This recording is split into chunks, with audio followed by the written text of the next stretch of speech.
And good morning, good evening, good afternoon, wherever you are in the world. This is Radio Works World, and I am Marion Bevington, your vision host. And the conversation today is going to be focused on a statement that was given to the beautiful Marina Nani yesterday. It's a fascinating statement. There's so much information that I could share with you what my opinion of this is. The statement is, before we do the statement, we're going to do a check-in because it's early in the morning here in the UK, and wherever you are in the world, I bet you haven't checked in today, have you? So if you have, then just join us anyway. But if you haven't, close your eyes and notice how the body is allowing the breath to come in and allowing the breath to go out. Just notice, try not to change anything. So just let the body do the breathing. It's been doing it all day, all night. You haven't noticed. Just allow it to continue breathing. A bit of paying attention for a moment.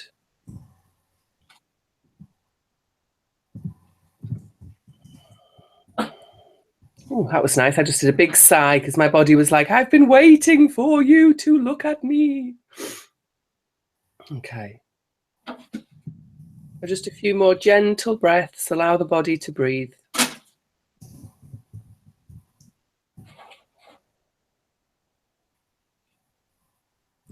And open your eyes. I often forget to tell people to open their eyes. I spend an hour with everybody with their eyes closed around me. It's a fascinating experience. So the statement today is, well, it's in two parts. I'll give you the first part first. The first part is that you have to become rich.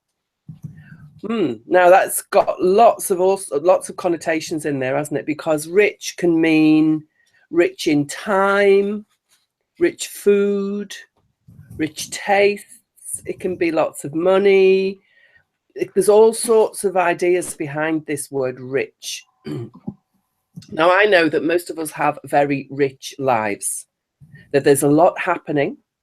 There's all sorts of opportunities that we have. There's all sorts of details of things that we have to deal with. There's so many things that can happen in our lives.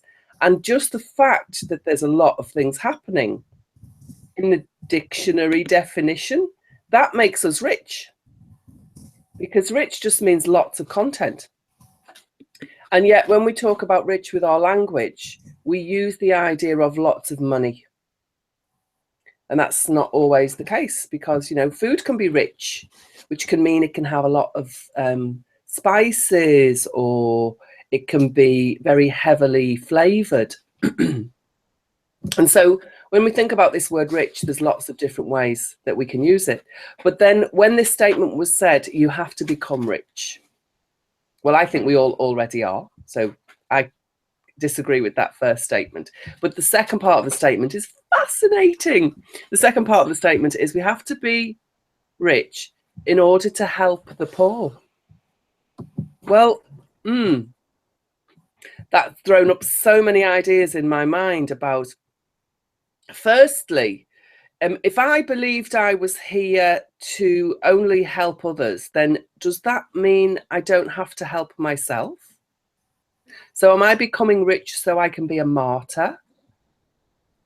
So that, you know, I focus all of my intentions and my life purpose only on other people? Because to me, that's actually the opposite of how I live my life. And as I've grown, as I've awakened to the person that I am, to the beautiful spirit, the beautiful light, the beautiful soul that I am, incarnate in this physical body, then actually my job is to look after this body, this physical form, because this is my temple, it's my home for this lifetime. And so if I'm busy looking after other people, then potentially I could be not looking after myself. There's a beautiful metaphor that explains this. There is a type of octopus. So you know the octopus, it's the animal that lives in the water. It's got 8 legs. And if you're a meat eater and if you go to Spain, you'll know that sometimes it's delicious. It's rich. In Spain, they say que rico, which means how rich or how delicious when we talk about food. Octopus is rico. It's got 8 legs. It tastes delicious when you eat it. It has loads of babies. When they give birth, they have loads and loads of babies. And there is one type of octopus that it gives birth to all its hundreds of babies, and it will never leave them because it wants to protect the babies. And eventually, the mother octopus dies because she doesn't even go to eat. She starves to death to protect her babies. Now, while that may be the way that the evolution of that specific type of octopus has developed, as a person, I don't believe that that's my job. I don't believe that I'm here to sacrifice myself for other people. I believe that I'm here to be an example to other people. And so if I think that one of my jobs is to be here to become rich, then it's actually to show others that it's possible. And if they ask me for help and support and guidance on the way, that I can give them guidance on how to become rich, because I know how to do it. And there's a saying, isn't there? Teach a man to fish. If you give a man a fish, he will survive for one day. If you teach him to fish, he will live his whole life well fed on delicious fish. Oh, there's lots of, these are all stories about the sea, aren't they? I've just realized, the fish and the octopus. And so understanding that in order to help the poor, there's a part of me that will be left poor if I don't take complete care of myself. And when I am completely cared for, and when I am looking after myself, loving myself, paying attention to and taking care of myself, then I am a brilliant role model to help other people to do the same. And I have the strength to help other people who may need it on their journey to looking after themselves. On an aeroplane, an air hostess will say with the oxygen mask that you should always put the oxygen mask on yourself first, and then you can help other people with their oxygen, even your own child. So, God, can you imagine the octopus on the aeroplane? I think she might have a fight with the air hostess. No, I have to save my children. And then she'll be dead. And that's exactly what this octopus does. So, in order to help the poor, I can be a great teacher, a great role model, and I can be a great support. But I don't believe that I am a good support unless I am absolutely taking care of me. And I don't believe that it is actually my job to take care of another. I believe it's my job to take care of me, and it's your job to take care of you, and I can help you. And I love helping you. And I have lots of great skills and tools that I've learned, and I have lots of natural talents that we all have our own natural talents. I have lots of natural talents that are really very good at helping to support other people and to nurture other people. But the goal of supporting and nurturing others, to me, the goal really is to help people to be able to look after themselves. Because we are automatically, just by being on this planet, in this one frame, in this one skin, we are independent beings. But I also believe, as well as being an independent being, in order to live life to the full, to live life as we should, in capital letter, in quotation marks, we are interdependent. That we rely on the way that we relate to everything and everybody. So my relationship with other people is part of the reason why I'm here. My relationship to food is part of the reason why I'm here. My relationship to how I appear, to my diet, to my activities, to all of the people that I come across, family, friends, clients, everybody. These relationships are what life is all about. They are life, in fact. And within all of that, I have my goals, my purposes, my jobs. I call them jobs. And that all of the jobs are to sustain me, because through sustaining me, I will automatically sustain relationships. And when I look after myself, it helps me to go into a place where I understand how best to look after myself, how to, maximize my own potential, how to become the best me that I can be, how to be better than I was yesterday. All of those wonderful philosophical phrases that for me are the juice of this life. They are what makes life, they are what makes life, full stop. So I have to become rich in order to help the poor. Now, if you were a poor person, that would mean you would hand all of your responsibility to me if I chose to help you. And again, I disagree with that, because I think that I am responsible for me and you are responsible for you. And if something happens, if somebody is in an accident, or if somebody is born with an issue or a problem that means that they are helpless in a certain way, and it's part of my family, or it's part of my job, or it's part of my role, that I'm there as a support for that person, then I understand that looking after that person is important, but only because they are not able to be responsible in that particular part of their life. Not because I choose to take over that part of my life, their life, sorry. So the choices that I make are all around me taking full responsibility. And this actually even extends out into my spiritual life and my spiritual practices, because many people have spiritual beliefs about God as this, this big man with a white beard on the clouds. Now, I know that's quite a childlike way to describe God, but for me, I don't believe that God is outside of me.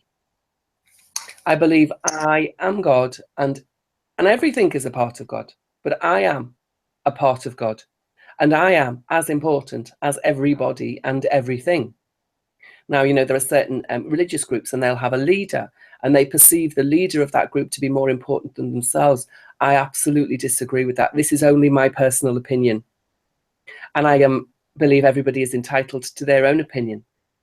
But for me, taking responsibility for myself, for my actions, for my thoughts, for my deeds, is absolutely at the core of who I am. I am responsible, and I have free will. I can make choices every moment. In fact, I do make choices every moment of every day. And the choices that I make are always founded upon the belief systems that I hold, or the truth that I perceive. And I also know that as individuals, we all have our own version of what we believe and what we find to be the truth. So with religions or organized groups that are hierarchical, that to me seems very, very foreign. It's very far from my truth. And in my truth, and I get to talk here because I'm the vision host and it's my show. So this is me able to share my truth. If you've got differences of opinion, if you have other ways to perceive your world, if you have other beliefs and other truths, then I'd be really happy and interested to know what they are. So where you see this show, you'll see that there are places for you to share your information. And I'd really love it if you did share your information, because I also know that I can't speak for anybody else. I can only speak for myself. And I take that responsibility fully. And I accept that I am here only to do that job, to be responsible for me, to speak for me, and to operate on my free will, to use my free will. And I do believe that that's my job in this lifetime. But I also know that there are many different opinions and many different ways of looking at it. So yes, please do share with me what your opinions are about all of this, because I'm so fascinated with the differences between us. I'm so fascinated when we have different perspectives, when we have a different way of looking at things, when we have a different vision on things, because we are absolutely fascinating creatures, all of us, every single one of us. And it's so beautiful when we can start to share how our perceptions are different, because I believe that also helps me to be more and more accepting. Tolerant is a weird word, isn't it? When you tolerate something, it usually means that you don't like it, but you'll put up with it. Whereas accept, now for me, acceptance is a much wider concept. So I accept that, there are fundamentalists. I accept there are atheists. I accept there are agnostics. I accept there are, Jewish people with faith, Catholics, Christians, Islamic faith, that Hindu faith. There are all these different faiths, and there are people who follow those faiths, and I accept all of that. And I also know that I am me, and I find the more I allow myself to see that there are differences, the easier it becomes to accept what's thrown at me in this life, what's given to me in this life, and then the easier I find it to flow, to get back into the flow of life.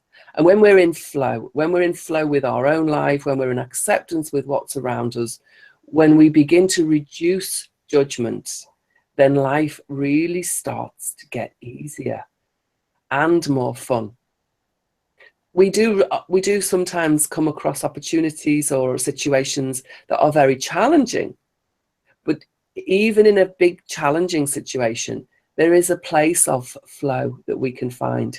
There is a place where, there are so many things that we can't control in nature. There's so much that we can't control. The weather, we can't stop the grass growing, we can't stop the sun shining, we can't stop the fog, we can't stop the rain.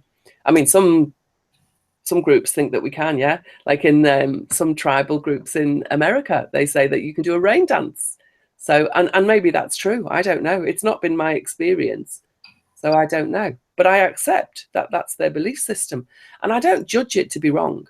And I don't judge them to be stupid for thinking that way. And I don't judge myself to be stupid because I can't do a rain dance. The more I grow, the more I expand in my own awareness and perception of who I am, the more I begin to understand that there's so much that we don't know. Do you find that? Do you think that's true, that when we have a little knowledge, we think we know everything? But the more knowledge we gain, the more we realize we don't know. Because I don't really know how grass grows. How can, when you've mowed the lawn and there's like kilos of grass, kilos of the stuff, how have those kilos just appeared out of the ground? All we've got is a seed, some sunshine, and some earth. And suddenly there's kilos and kilos of grass. I mean, I don't know how that happens. And I'm quite scientific and I'm interested in these things, but I still don't know how it happens. So there are so many mysteries, and the more knowledge I gain, the more mysteries I come across. And that's one of the things that makes life so beautiful. Because of all of these mysteries, I understand that I don't need to know everything. Well, I can't. In this limited mind that I have, in this limited form that I have, I can't know everything. It's impossible. There's too much information. My brain would explode. But it also makes it much easier to go into acceptance, and also into the most beautiful state of being, which is gratitude. And in gratitude, I'm grateful for all of the mysteries. I'm grateful for all the different people. I'm grateful for all the different beliefs. I'm grateful for all the different religions. I'm grateful for whatever people have and hold dear. I'm grateful that we've got so many diverse ways of being, because it makes life very, very interesting. And so, and actually that's true about rich people, isn't it? So if I'm supposed to become rich because I'm supposed to look after poor people, to help the poor, would that mean that my goal would be to make everybody rich? Is that not trying to make everybody the same? And is that not going to dilute the diversity, the beauty of all that we are?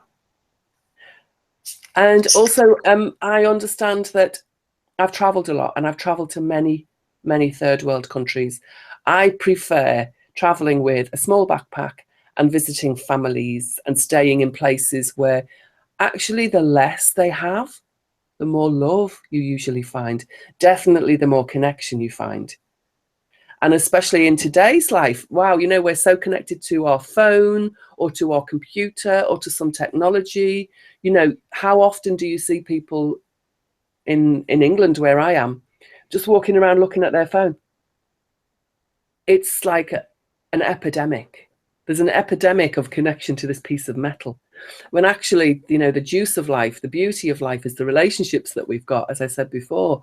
And those relationships are so strong in communities where they have very little. So when I have been traveling, and on the wonderful occasions that I've had to stay in communities that are very not rich, that are very poor, then I find that there's the state of being that they are in, the way that they relate to each other, is a much higher quality than what I find when I'm hanging around in London, or if I'm in a group where people have a lot of things, where people are rich with things. Then generally relationships become poor, and attitudes become poor, and state of being becomes poor. So I think actually the opposite is true, that when you give people too much, when you make people rich in material ways, then often you will be reducing the richness of their spiritual way of being, or of their, you know, their authentic self would become less, because we focus our attention on the material things. We become attached to material things. We become attached to that richness if it's an external thing. So only when richness is internal is it really powerful. Because without the internal richness, I believe we lose all of our power. We give all of our power out to these external material stuff. So, Marina, come and join me and tell me, Wow. How do you feel now Wow, about making those it's so beautiful, and I love everything you said, and I see the enormity or the vast dimension of this question. And I really think that what you are saying is, let's focus on guidance. When somebody feels lost and they feel deprived of their basic rights as human beings, or they lost everything because of the war, or because of social unrest, or because of economic challenges, deprivation. Yeah. They need guidance because they're outside everything they knew before. And as social entities, they need the basics. And there are millions and millions and millions of people out there who don't even have running water. Yeah. But at the same time, because you mentioned the stories about marine life, I don't know if you remember that story with the fisherman who was walking down the beach all alone, and it was all after a terrible storm.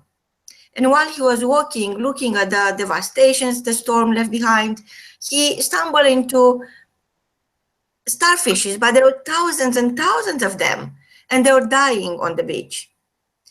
And what he did, he started picking them up and putting them back into the ocean, one by one. So he will pick up a starfish, look at it, and throw it back into the ocean. After a while, other people start coming and passing by, and they start asking him, "What are you doing?" And the man simply said, "I'm sending them back into the ocean where they belong." And the other people were saying, "But this is impossible. This is an impossible job. You will never end. There are thousands of them." And the man was keep picking the starfishes up, holding them in his palm and gently putting them back into the ocean, said, "The only way I can save them is putting them back into the ocean where they belong, one by one." And for me, this story is very much what you said, is helping the person in front of you to see where they want to go, to see where they belong. Yeah. And you as the vision coach, you are helping so many people without even realizing perhaps. And it is all looking inside instead of looking outside into the world and thinking there are so many opportunities, I'm chasing them, I can't reach them, everybody else does, I'm the victim. So it's all about changing the dynamic, and instead of looking outside for opportunities, you look inside, you find your gift, and you become the opportunity. So people start coming to you, and by enriching other people, by empowering them with the gift you have, the world will pay you for your service. So I totally agree with you. It is not my job to save the world, because that will make a mess of things if everybody tries to save the world. But if I look at the person who is right in front of me and is asking for help, and I could help them look inside and see that they already have it all. Exactly. It's just a choice to master that given talent they have. Absolutely. And that's where there's the analogy with the fishing. So you can give a man a fish and he'll live for one day, or you can teach him to fish and he'll live his whole life. We are we are already into the next show this morning, but I so enjoy listening to you, Marion, and everything you say is very profound. And it's very real. You know, you are not just telling me something you read somewhere. You sometimes you mention, somebody said this, but actually you give everything your own unique interpretation, and that makes your show such an amazing, priceless time. And I can't wait for the next one from both of us, from the bottom of our hearts. Until next time, get rich. Goodbye. Namaste.